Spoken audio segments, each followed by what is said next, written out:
nous n'allons pas aux élections. Pourtant, nous sommes des personnes qui croyons fermement aux élections, à la démocratie, aux élections. Et nous disons, pourquoi nous n'allons pas nous sommes des partis qui avons été aux élections dans le passé. Et notre expérience nous a démontré que nous ne pouvons pas appeler ce qui se passe au Cameroun élection. Je suis désolée. On ne peut pas. Pourquoi? Une élection, c'est une compétition fair play qui est faite sur un terrain où toutes les parties prenantes ont les mêmes chances. Le premier problème qu'il y a avec la candidature de monsieur Maurice Kamto, du professeur Maurice Kamto, c'est que il est obligé d'aller chercher un autre parti politique parce qu'il a exercé ce qui est un outil politique. Boycotter les élections, parce que j'entends les gens dire le boycott, c'est l'erreur. Non, boycotter les élections, c'est le droit de tout parti politique, et partout dans le monde, les partis politiques le font pour protester une situation politique qu'ils estiment pas correcte. Alors, pourquoi est-ce que le boycott coûte cher alors au Cameroun? Il faut savoir que avant 2012, moi, j'ai été candidate aux élections présidentielles. Je n'avais pas d'élu dans mon parti. Alors, c'est mieux pour la précision. En 2011, il n'y avait pas cette disposition de la loi qui a été modifiée en 2012. Ce qui s'est passé en 2011, c'est qu'il y avait des candidatures qui ont surpris. Le RDPC ne s'y attendait pas. Et il y a eu des candidatures qui sont venues, on peut dire quelque part, de nulle part. Et la mienne, qui a fait bon score, il y avait une candidature comme celui de M. Dieuga à l'époque, qui était clairement quelqu'un qui avait décidé de s'amuser un peu avec le système, jouer un jeu. Donc il y avait des candidatures auxquelles il ne s'attendait pas. Et comme nous vivons dans une dictature... Le mot est quand même fort, non, présidente. pas du tout. Pas du tout. La dictature vient du diktat. Ça veut tout simplement dire l'arbitraire. Ça veut dire qu'il n'y a pas des règles connues d'avance de tout le monde. Il y a des règles contrôlées par une minorité. Et quand ils veulent, ils vous imposent une nouvelle règle. Et c'est ce qui s'est passé avec le code électoral en 2012. Donc, on est passé d'une caution de 5 millions à 30 millions. On est passé de tout Camerounais, ce que garantit la Constitution. Tout Camerounais a le droit de se présenter à une élection, à condition qu'il remplit un certain... Donc, plus vous vissez, plus vous êtes en train d'entraver le droit des Camerounais de postuler pour des élections. Donc, il faut d'abord comprendre que exiger avoir un élu local est déjà une manière de fermer les possibilités pour les autres Camerounais, surtout, c'est ce que le professeur Biolay a dit tout à l'heure. Le RDPC a, je ne sais pas quel est le pourcentage, mais c'est quelque part entre 80 et 90% des élus locaux dans ce pays. De tous les élus. Hein? Des élus locaux. Donc, quand ils mettent cette exigence, qu'est-ce que ça veut dire en réalité? Ça veut dire qu'ils ferment la porte à tous les Camerounais qui ne se retrouvent pas dans ce petit 10% donc, alors, c'est une manière, justement, que nous avons... C'est une manière de fermer. Et pour moi, ma candidature est la preuve qu'il ne faut pas faire ça. Moi, j'étais la première femme, nous étions deux femmes dans cette élection. Il y avait Esther Dang et moi-même, mais Esther Dang, je crois qu'elle avait ses raisons pour sa candidature. Elle n'a pas battu campagne, elle n'a pas vraiment... mais j'étais la première femme à être candidate au Cameroun. Ma candidature, jusqu'aujourd'hui, quand je marche dans la rue, les camerounaises surtout, de 10 ans à 90 ans me disent merci. On est combien d'années plus tard? Vous avez brisé le mythe. Où les personnes ont estimé que j'ai brisé le mythe. Je les ai permis, les femmes me disent, vous avez permis que la société nous voie, qu'ils sachent que nous aussi on existe, que nous aussi on est capable, etc. Donc, regardez une candidature d'une telle importance qui n'aurait pas pu avoir lieu par la suite parce que on a verrouillé. Donc ça, c'est la première chose. Pourquoi verrouiller? Deuxième chose, c'est le calendrier électoral. Je vous dis qu'on vit en dictature.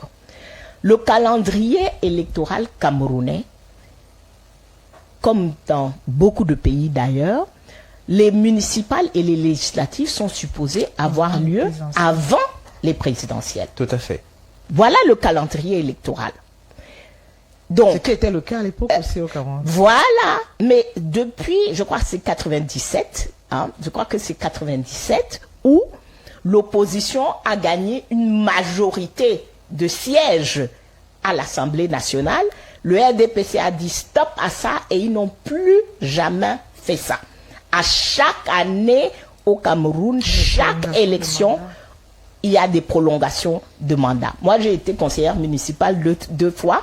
Une fois, j'ai fait un mandat de 6 ans. Je crois qu'une autre fois, j'ai fait presque 7 ans de mandat.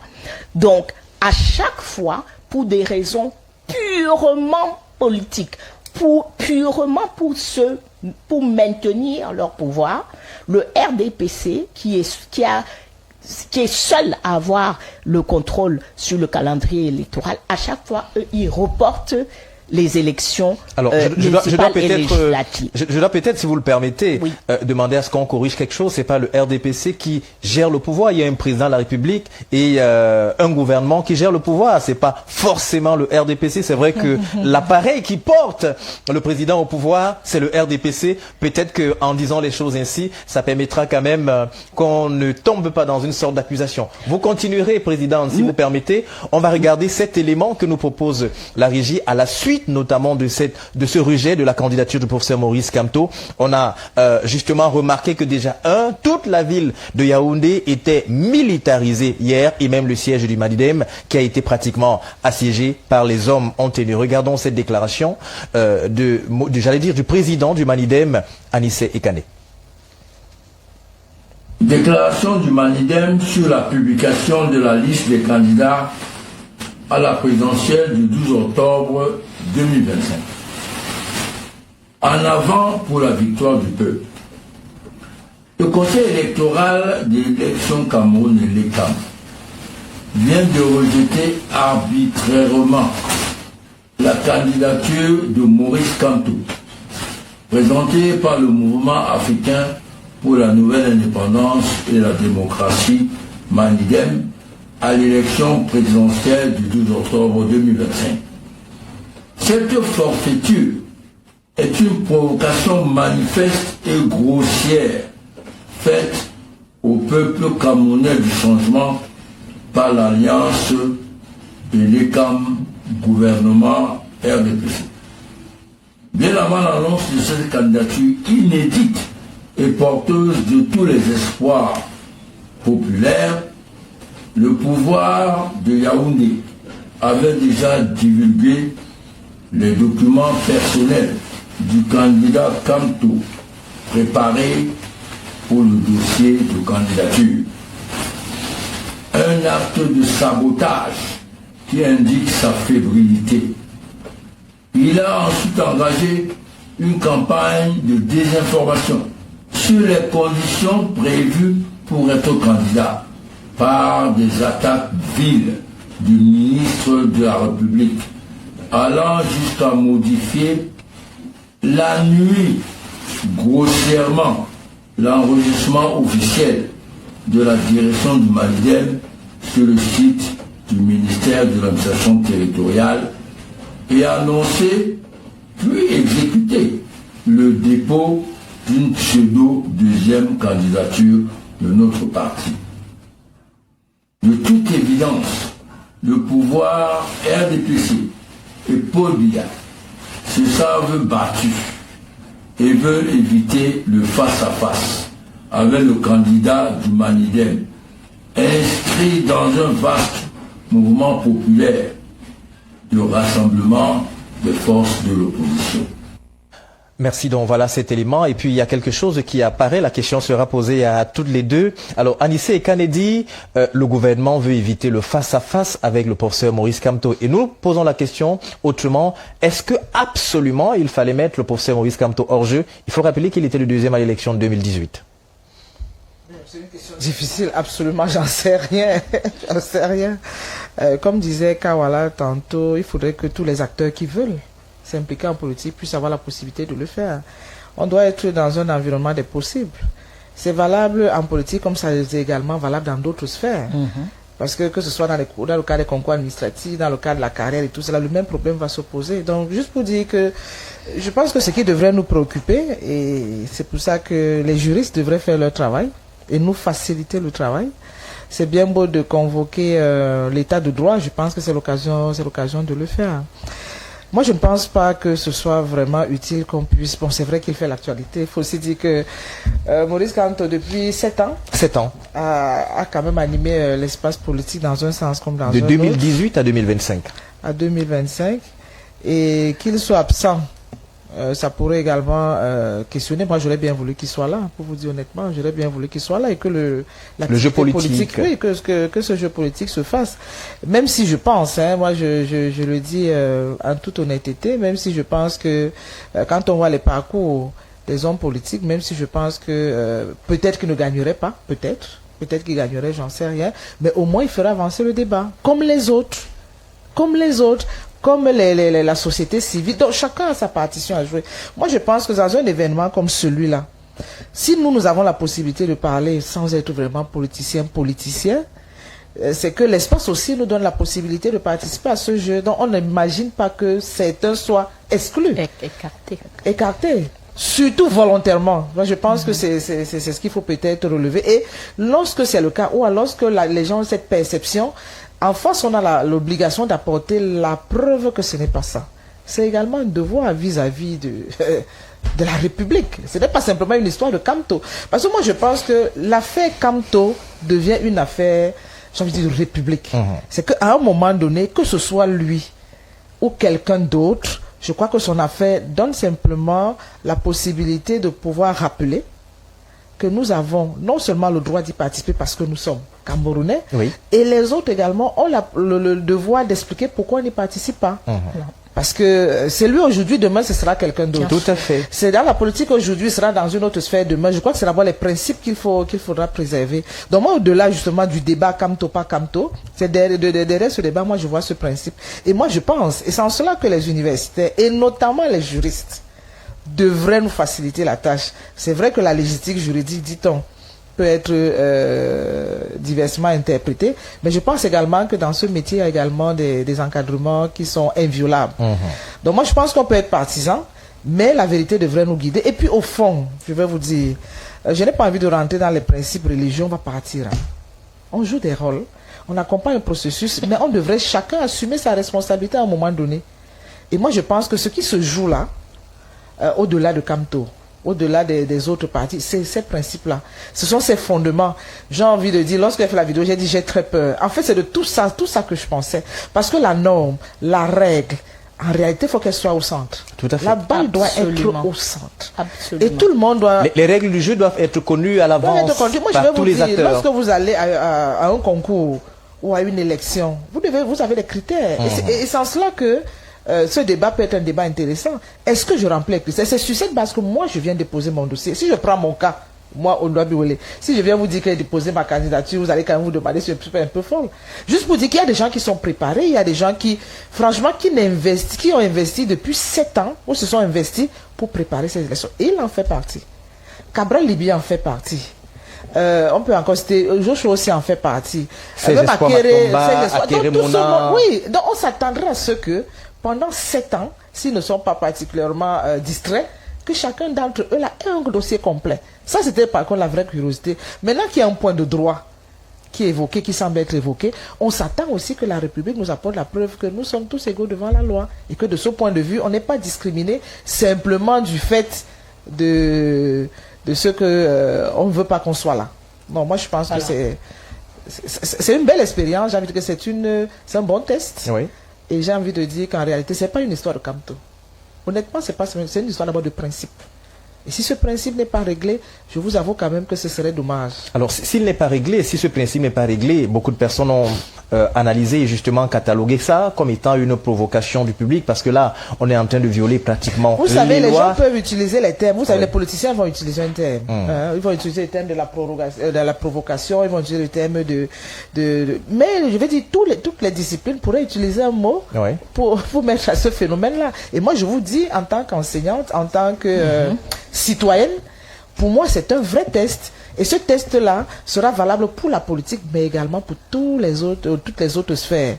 D'accord? Les gens vont vous raconter leurs expériences dans les autres sphères, et je pense qu'on devrait à un moment donné se mettre au-dessus de... Merci, professeur. Alors justement, présidente, lorsqu'on pose la question de savoir s'il fallait absolument exclure le professeur Maurice Kamto, il y a d'ailleurs sur la toile quelques images et les audios qui ont circulé, qui présenteraient monsieur Dieudonné Yebga avec quelqu'un au téléphone, où on parlerait, nous voulons être prudents en parlant au conditionnel, la prudence journalistique, où justement il y aurait un 30 millions qui aurait été proposé à l'effet de poser la candidature dans le sens de nuire à un candidat. Est-ce que là, on peut se dire que là, on a regardé ses propres intérêts plutôt que de regarder l'intérêt peut-être du peuple? Écoutez, moi je veux même pas... Je crois que... c'est très important que nous restons dans les principes. Première chose que j'ai dit, le RDPC, et je dis bien RDPC. C'est vous qui le dites. RDPC État. Non, Monsieur Elong. Oui. Moi, j'aime pas cette illusion que parfois, vous les journalistes, vous voulez faire, parce que ça fait partie du problème. Qui a reçu les personnes au nom du RDPC dans notre présidence de la République? Alors, c'est vrai que je ne suis pas autorisé, mais on sait quand même que l'actualité laisse croire que justement le SGPR a donc reçu des équipes. Dans la présidence de qui?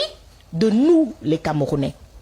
Qui a reçu les chefs traditionnels pour qu'ils donnent leur allégeance au candidat Biya dans un ministère?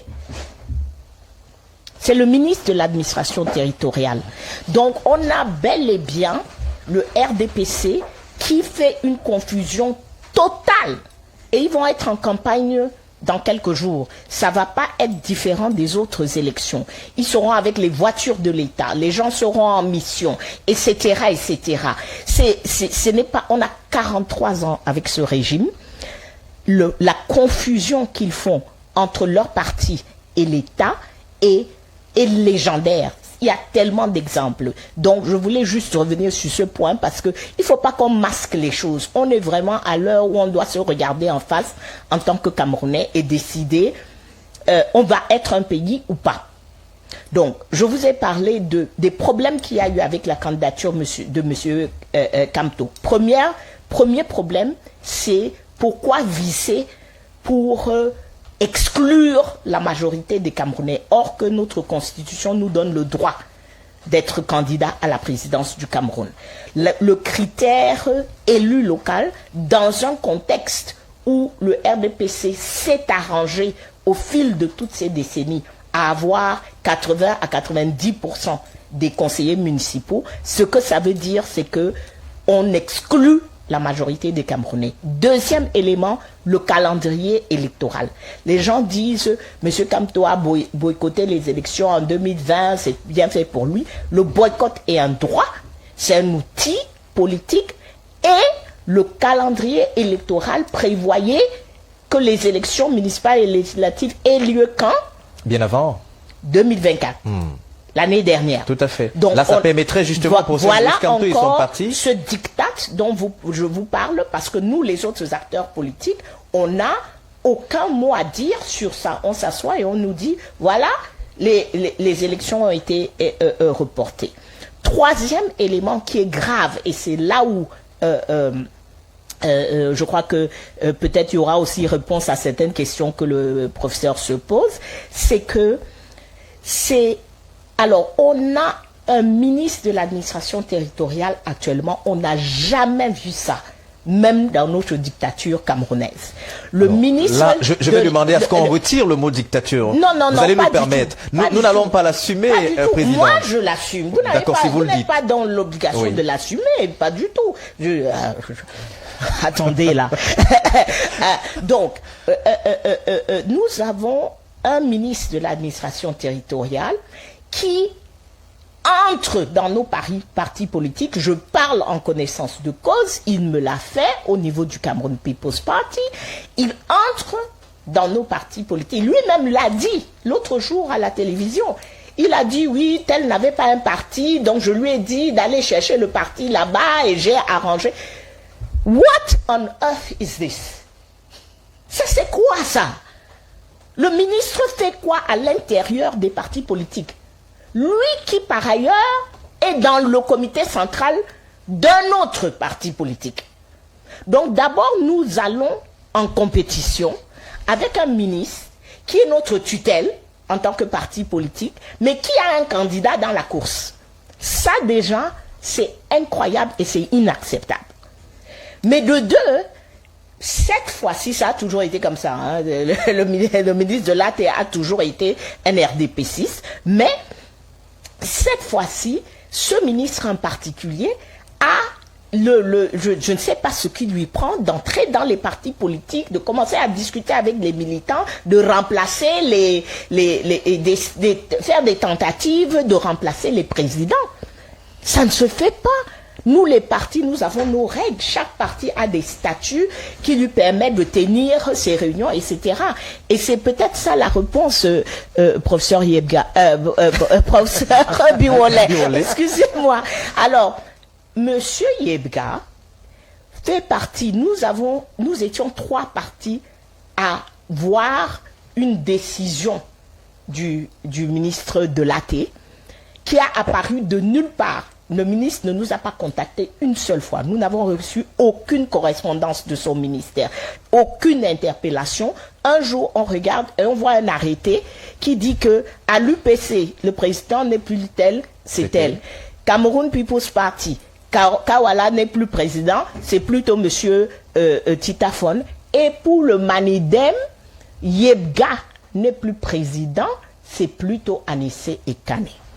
Voilà le début, comme on dit au quartier, le début du commencement du problème.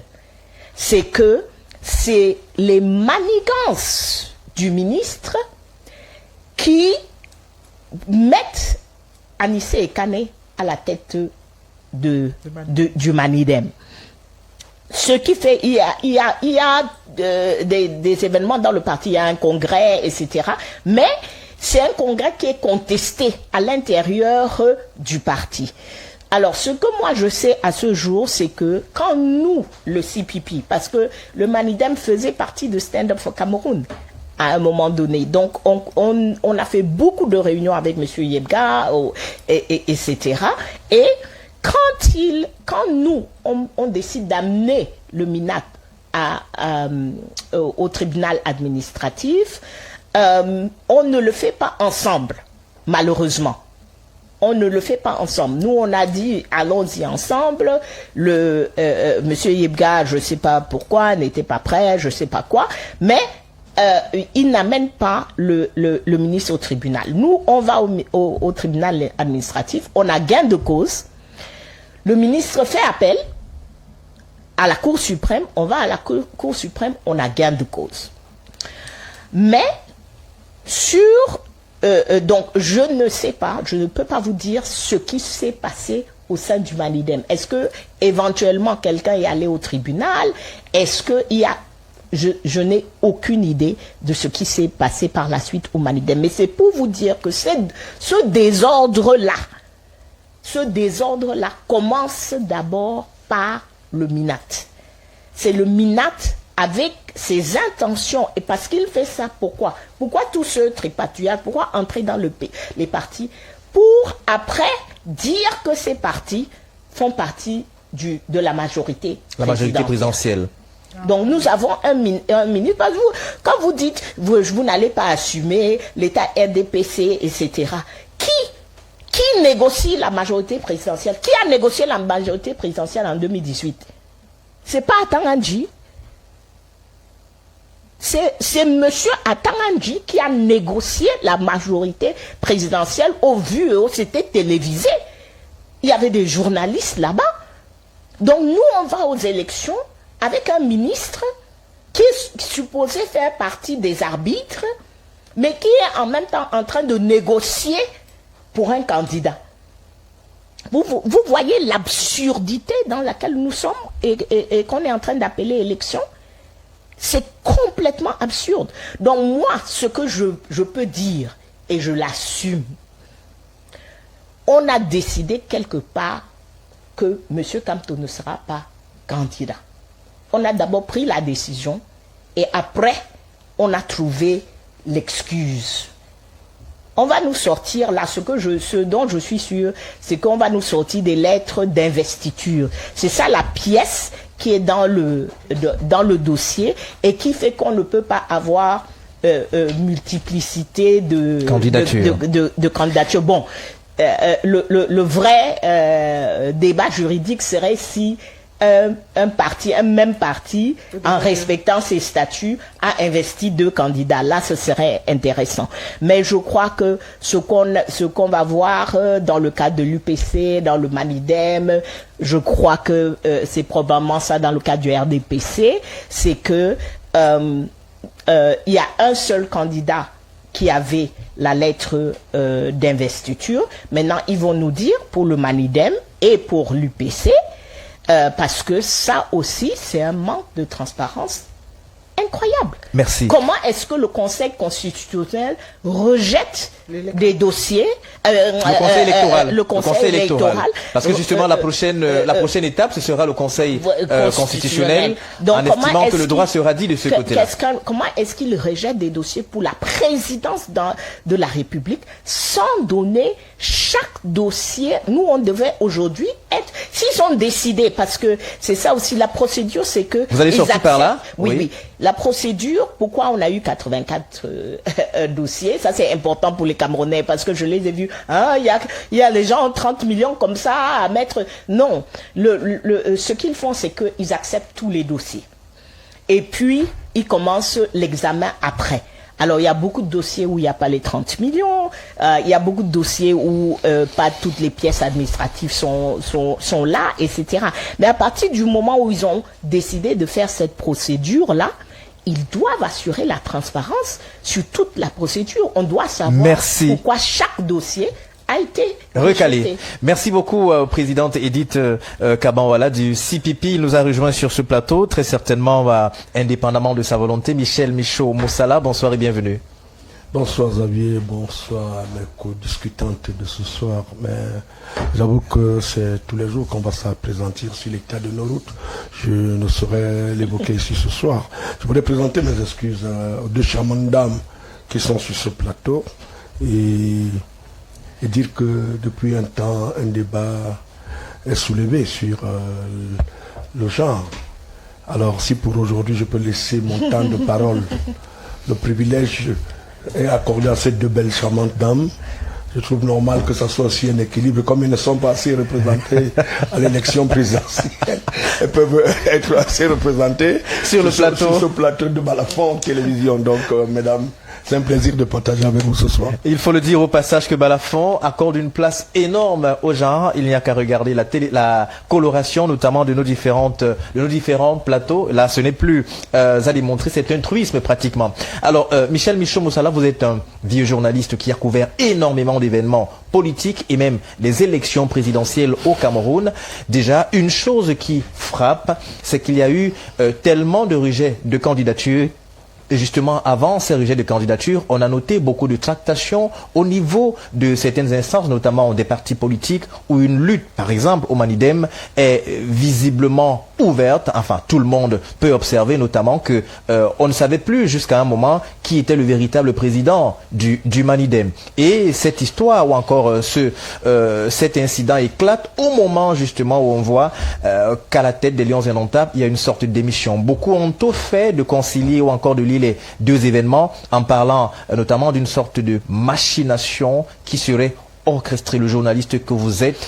Que dites-vous? Écoutez Xavier, vous savez, j'ai toujours enseigné dans la prise de parole du journaliste face à un fait. La prudence. La prudence. Et le recul. Et le recul, c'est très important. J'ai 44 ans de métier.